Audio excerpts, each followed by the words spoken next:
guys, welcome back to the channel. This is your host Christopher Corey with Shadows Techland.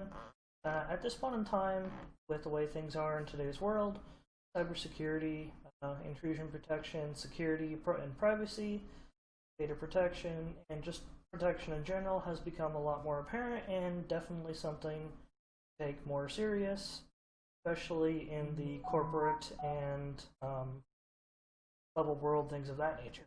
Now, with that being said, personally myself, I've definitely taken more of an interest in data center operations, monitoring, SOC, so cybersecurity, and threat analysis, and I've been playing with a couple different tools. One of them that I wanted to go over today is called Nessus, which is an open source tool. Now, they do have a couple different tiers that you can go through. Obviously, being the fact that I'm a consumer using it in a home lab environment, I'm using the free Essentials version, which can give you up to 16 IP addresses that you can definitely go ahead and use. If you need more than that because you have a crazy virtual environment, you can obviously sign up and get another key to use and give you 16 more, etc., depending on how far it is that you need to scale out. Now, you may actually ask at this point in time what Nessus is. Nessus is a remote security scanning tool which scans a computer and raises an alert if it discovers any vulnerabilities that our malicious hackers could use to gain access to a computer you have connected to a network. It does this by running over 1,200 clocks on a given computer, testing to see if any of those attacks could be used to break into the computer or otherwise harm it. Now, what this is a vulnerability assessment tool. This is not intrusion protection or intrusion detection in that aspect, like if you were to use Snort or something of that nature. This is something you would use in addition to those tools, so keep that in mind. Now, this is a tool that you use to assess for vulnerabilities, whether that is malware, security concerns, like if a port's open or something of that nature. Now, Nessus is definitely very highly rated. It is a tool that has #1 in coverage, and it's got over 20 years in the market. It's definitely very, very powerful tool. Like I said, the Essentials, you can get up to 16 IP addresses within your network. So this is not like external, this is internal. So if you had 16 virtual machines or 16 physical machines, or a combination of both that you wanted to monitor, that's what you can get up to with one free license. As I stated, if you need more than that because you scale out, you can definitely sign up and use a different email address, another key, and go from that nature. Now, once you get into the try and buy of the professional, and then also the Tenable, which is the company that puts out Nessus, then at that point in time you're looking at getting into business models. If that is something you are definitely interested in, I will leave a link in the description to the product itself, and you can take a look at that. Now, in the meantime, let's go ahead and I'll go over a brief overview of kind of what it does and give you guys some examples. Give me a second for that, and we can take a look at this.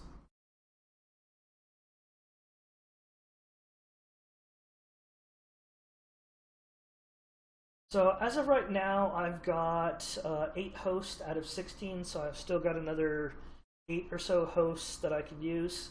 I'm still deciding on what exactly that I want to go ahead and scan and have it monitor.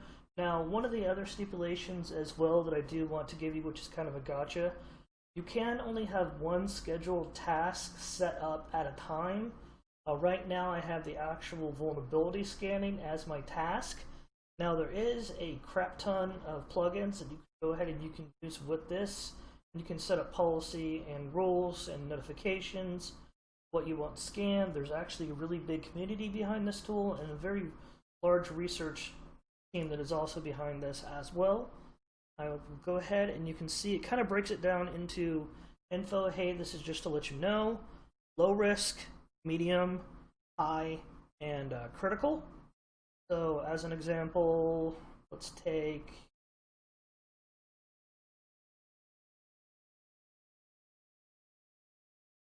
let's do this one. And pulling up just under the info, you can see traceroute information, timestamp supported, SSH version information. Hey, this is just what we were able to find out. MAC address, what the device type is. You go up to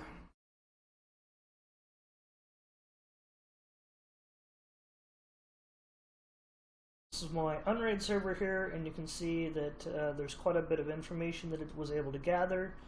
So stun detection, Samba, OpenSSL for some of the services I'm running, FTP server detection. Now these info, this is just, hey, go ahead and take a look at this and decide if there's anything you need to do from it. It's not critical. It's not something that is deemed necessary that you need to do anything on. It is just letting you know.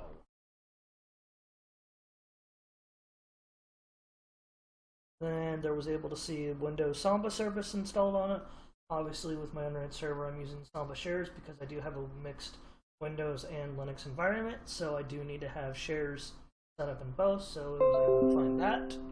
So not a big deal there.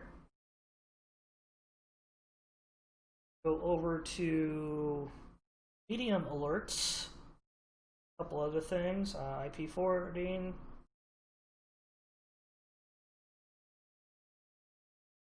Samba signing not required.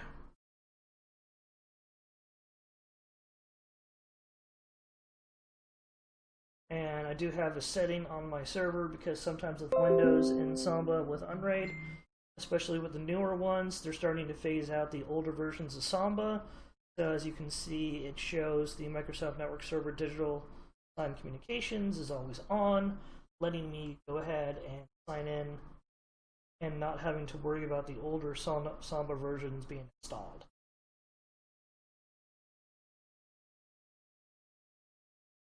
Then VNC, because that's how you go ahead and console in to if you have virtual machines installed on Unraid, which I do. I do have 2 machines that I'm using that I haven't offloaded over to my VM server at the time, so not really a big deal there. And same thing here. And one of the other cool things that you can go ahead and do, you can go configure, and then it will show you under here what scans you have, the type of scan that it is, the targets that you have, so how many hosts out of those 16 that I have free. You can see you can do scheduling here. Now there's a lot of plugins that you can use depending on what's in your environment, whether this is a home lab, whether this is a small business, or something even further that you're trying to go ahead and modify or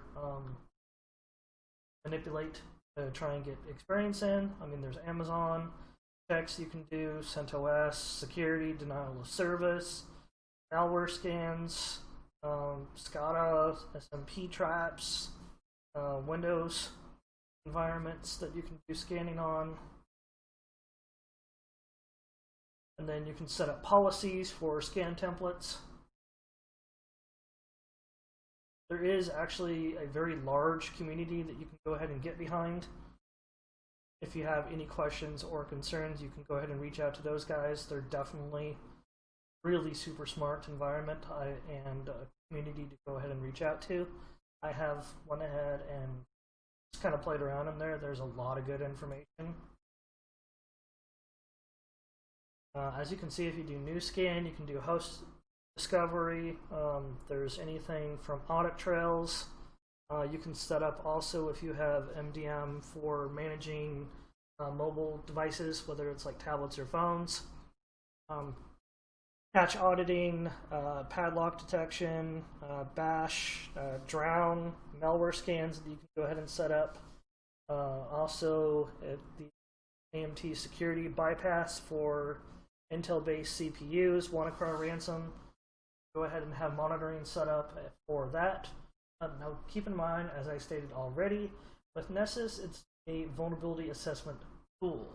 It doesn't do anything to actually prevent it or any of the attacks. It just says, hey, this is an issue, go ahead and take a look at this, and then you decide as a whether this is a home lab environment or a corporate environment, with the policies that are in place, if a malware scan was able to see one of my hosts that has an issue, it will tell you, and then you can take the appropriate measure, whatever you deem that may be, depending on your lab or corporate environment, and you can go from there.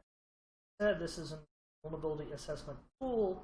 It's something you use to add into monitoring and add into your tool bag of tricks that you use in order to keep everything secure based off of whatever policies that you have set in place.